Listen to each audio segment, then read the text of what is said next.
What's up, my nerd friends? So Twitter has just dropped the kit for both Nina and Sanae, which are the new 2 units for the upcoming event, A Slow Life, and let's evaluate them together. So firstly, we have Nina, which is a water detonator, and Sanae, which is a thunder detonator. I guess we are detonator star now. From Lenore to Azure to Barton Deathblade, we have like 3 detonator banner in a row now, and let's be real, I mean, Reinhardt is kind of like a detonator anyway. So yeah, a lot of detonators, very little love for support. I mean, currently there's only 4 support, which is 6 stars. Don't know why you guys hate support so much. But even though there's a lot of detonators, Nina is a bit special, and let's go through why. So yes, Nina is a water detonator, but she actually can become a sniper too if she wants to. So she has a 3.5k attack, actually very much on the high side for attack. And her active skill, Nina Frigid Downpour, have 1 cooldown and preemptive strike. Parasol mode, select 1 traversable tile and hurl the parasol at the selected tile, dealing 100% damage to tiles along the path, and casting her equipment skill once at the landing point, then switch to unarmed mode. A lot of words here, a lot of confusion. When I first read it, I'm as confused as you are, but it's okay, bear with me. I'm gonna explain everything at the end.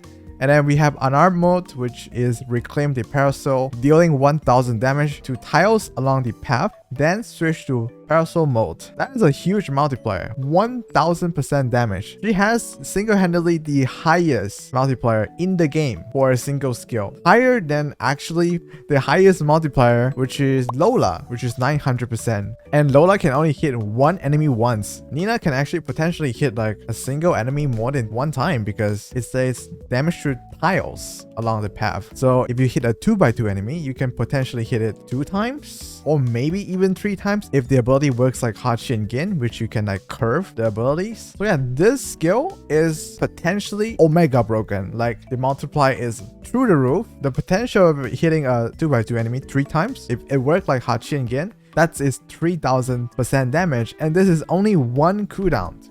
It's not as simple as 1 cooldown, which I'll explain it later. And then the last line, which is switch to parasol mode whenever parasol is covered or removed. When it's covered by an ally, the skill cooldown will -1. If it's covered by an enemy, the skill cooldown will +1. Okay, how can I explain this active skill? So firstly, you have to understand she starts off with parasol mode. You can imagine she's holding the umbrella, and when you use the skill, she will launch the umbrella, or I guess she will shoot the umbrella to the selected tile, damaging enemy along the path, which is a single line. I assume it will work like Hachi and Gin, right? And dealing 100% damage. And then you will need to wait 1 more turn because this skill has 1 cooldown. So you have to wait 1 more turn in order to use the skill again, which will return the umbrella back to you and dealing the 1000% damage. So when you don't have your umbrella, meaning that you use your umbrella to the tile, you are in the unarmed mode. So during the unarmed mode, you actually have a very different playstyle, which I'll talk about when we talk about the equipment and also G-Chain combo. And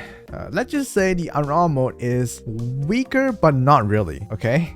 This character is pretty unique. It's actually a little bit more complex than it looks. But yeah, bear with me, okay? So we don't have umbrella, it's unarmed mode. But when you get the umbrella back, you switch back to parasol mode, which is, I would say, a little bit better. But depending on the situation. So because of the last line, where when an enemy step on your umbrella, you have -2 cooldown, basically, because, you know, you lost it -1 and you +1. So essentially, it's -2 cooldown. You really don't want enemy to step on your umbrella. So Nina is a character that kind of tests your positioning and also your placement of your umbrellas. This is a character that's a little bit difficult to use, not as easy as like Rigo, Unga Bunga, right? I'm angry, I'm gonna hit things. Nina is a character that really tests your planning because you have to know where you should be before you return the umbrella so you can maximize the damage. You also need to understand where you should place the umbrella so that enemy will never step on it and you still could get maximum amount of damage. This is a character that is either garbage on bad player hands or like god tiers on like a player that planned things out. It's a very strong character, but yeah, you have to understand how she works. Now we're gonna talk about the chain combo. Nina, Frosty Blade. The 3-chain parasol mode will do 150% damage to one surrounding cluster, and the unarmed mode will do 150% damage to 2 nearest enemies. So basically, when she has the umbrella, which is the parasol, she is a detonator. When she doesn't have the umbrella, which means you launch the umbrella to some other place, she is now a sniper. I guess it's because she have many weapons and probably have guns as well. I'm not too sure how she become a sniper when you lost the umbrella. But yeah, that's a very interesting thing because this is our first mode switch character if you don't count Reinhardt, because Reinhardt is like, no, she is still a sniper, but she just have added detonator style damage, right? This is the first character that can switch the modes using active skill.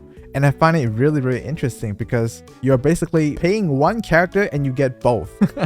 Very, very good, right? You pay for one Nina, you get both detonator and sniper depending on like the stages, right? I think this character is very, very strong for like new players to summon because buy one, get two. That is so good, right? And then we have the 8-chain, which is 160% to 12 tau in a diamond shape. And on the unarmed mode, you do 3 nearest enemies instead. 13-chain, 2 surrounding clusters, and then deal damage to 4 nearest enemies. Yeah. Actually, a very, very strong chain combo. A little bit more standard, but because of the ability to switch the mode, it's really unique and it's probably pretty good. And we have to talk about the last thing, which is the equipment. Nina's Trove Garden. In unarmed mode, normal attack can deal damage diagonally. And when switching from unarmed mode to parasol mode, immediately deal 200% damage to one surrounding cluster. This skill might seem simple, but it's actually a bit more nuanced than that. So during an unarmed mode, you can attack diagonally. And you might think, oh, I'm giving up my ability to do detonator style damage to benefit from the unarmed mode, which is attacking diagonally. But actually, you can benefit from both if you happen to get your umbrella back at the end of the sequence, the tau connecting part.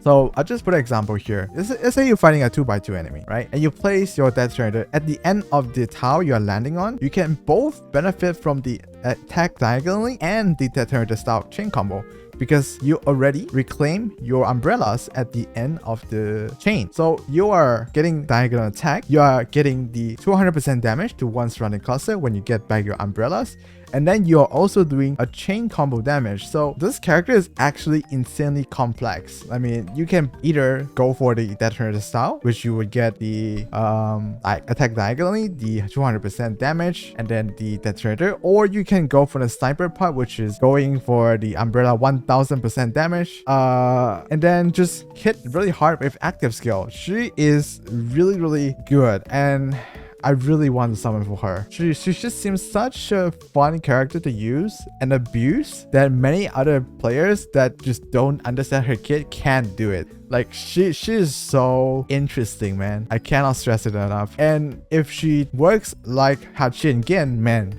she's gonna be the next broken active skill ability ever, because she has incredibly low cooldown, actually only 1 cooldown, because you return it back, you can pretty much just launch it again because it -1 cooldown, right? So whenever you return your umbrella back, you can just launch it back again and constantly doing the, I guess, 3000% damage every 2 turns, man. But obviously, she is very, very good on paper, but not very practical character on battle, because like I said, she does need a lot of planning. But yeah, definitely a strong character. And then next we're gonna talk about Sanae, which is the Dunter Detonator, and she is actually okay. She has decent attack, 3.1k, and her active skill, Purest Manae. Use 3 threads to summon Manae to a selected tile, or use 1 thread points to move Manae to a selected tile. Manae returns to Sanae at the end of the player's round. I mean, you probably are pretty confused right now, but bear with me, I'll explain everything.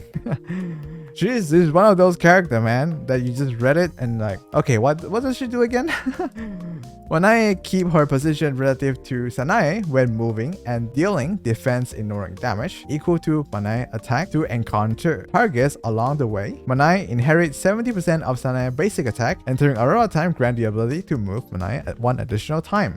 So what does this ability actually do? I'm gonna be frank here. It's not very clear yet because this is one of those units that have incorporated a new technology into the game. Because you see, converting pretty easy to understand, right? Or like doing damage or teleport. These all are pretty easy to understand. But Sanae actually have something new to the game. You can summon Sanae, which I assume is an actual unit that will block enemy movement, and when you move, Sanae will move along with you relative to your position. And I'm guessing Sanae can deal normal attack damage, which is equal to 70% of Sanae attack. And since this one uses a threat point, there's no cooldown. It doesn't even say how much threat point you can store. It only say you can gain 4 when entering a battle and gain 1 at the start of every round. You can possibly gain up to like 12 threat points and use this ability like 4 times in a row. It's actually quite confusing how she would actually work in practice. Like, I have so many questions. Like, for example, if Sanae in contact with an enemy, does it like pass through the enemy, or does it just stand still and attacking the enemy, or what? She's a very like hard to analyze unit because I just don't really understand how she work yet. She is definitely a character that I need to test out in the trial first to fully evaluate her. But so far, she is a very similar unit to Benny and Kuro, but instead Benny and Kuro is chain combo damage. Sanae here is normal attack damage, and obviously the equipment Sanae has will allow her to become like a better Benny and Kuro. But before she can get the 30 stack, which I'll talk about later, she can only like use Sanae to normal attack, which can be pretty hard to utilize because you do need like a lot of tiles surrounding the enemies in order to do that, or not. I mean, you can place like Sanae around the enemy and just move like a circle around yourself, and you still be able to do damage using Sanae. Oh man, these two characters, man, they are so unique and complex. I really don't understand how I can evaluate them. But I'll bring back to the active skill later. Let me talk about her chain combo first, which is not like super unique stuff. Galvanic Prison, 2 chain, you do 145% damage to 1 surrounding clusters. Pretty standard, not bad. 8 chain, you deal 155% damage to 12 tiles in diamond shape. And at 11 chain, it's 16 tile in a radial shape with 165% damage as the multiplier.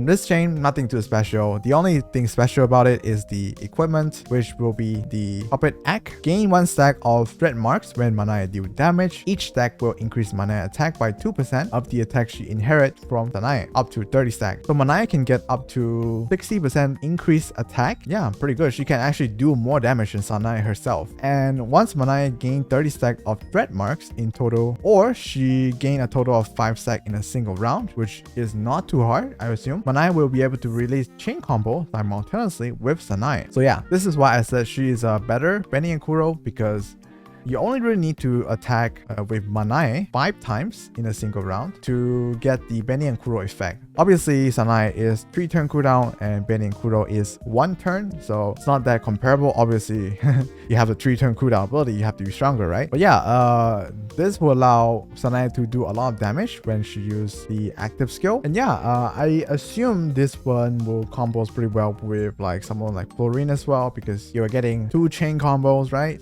And if you use Florine with Sanae, you were getting 4 chain combo from Sanae only. But yeah, I think she's a very interesting character. Her ability basically double her damage, or even more than that, because Sanae can potentially deal more damage than Sanae herself. For 5-star, definitely not bad.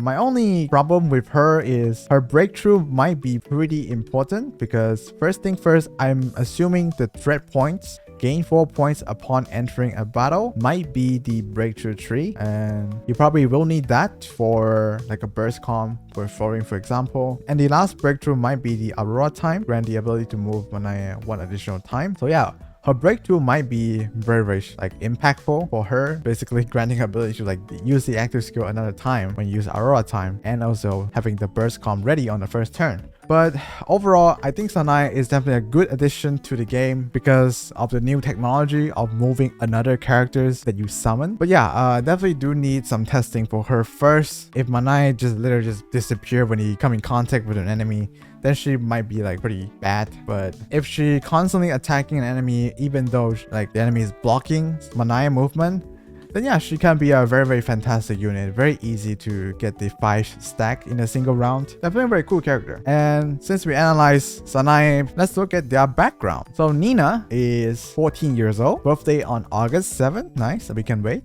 Resident Unbrighton, and introduction, a graduate of Dawn Academy with extensive experience in business development and human resource management. Wow, I mean, you are 17 years old. How much experience can you get?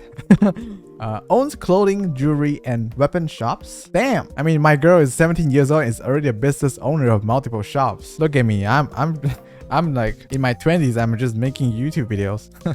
Currently, I run away from home. What about your business, bro? And her target position is Cloud Garden Manager.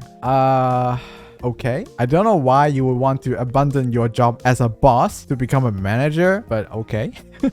Career goal, responsible for planning and implementing the Calistite world domination plan. I mean, she can dominate me anytime.